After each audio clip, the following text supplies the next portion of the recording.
isa ngang motorista, galon-galon na ang pinakarga kanina. Anya, gagamitin niya ito sa mga heavy equipment sa kanilang negosyo. Pwede nga bang bumili ng gasolina gamit ang mga drum at container?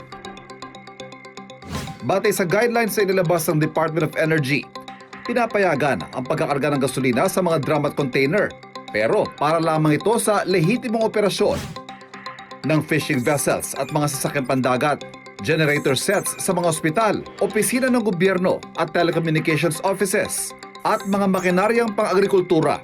Pinapayagan din ang mga regular customer kung dati na silang gumagamit ng mga container sa pagbili ng gasolina.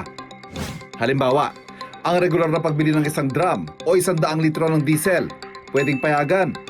Kung ang binibili rin ay tugma sa normal na dami o dati nang kinukuha ng customer, yan ay papayagan. Pero kung biglaan ang request para sa maraming drum na labas sa normal na pattern ng mamimili, isa sa ilalim pa yan sa verifikasyon. Ang mga retailer o supplier ang susuri sa historical record at uri ng negosyo ng mamimiling nagpapakarga sa container. Pero teka, hindi lahat ng container ay pwedeng magamit.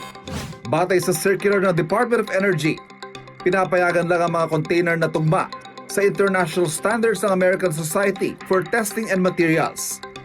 Gaya ng mga container na gawa sa high-density polyethylene na matibay ang resistance sa karamihan ng mga solvent. Pwede rin magamit ang mga container na may ganitong tatak. Ibig sabihin, gawa ito sa resin o kombinasyon ng mga resin na ligtas gamitin.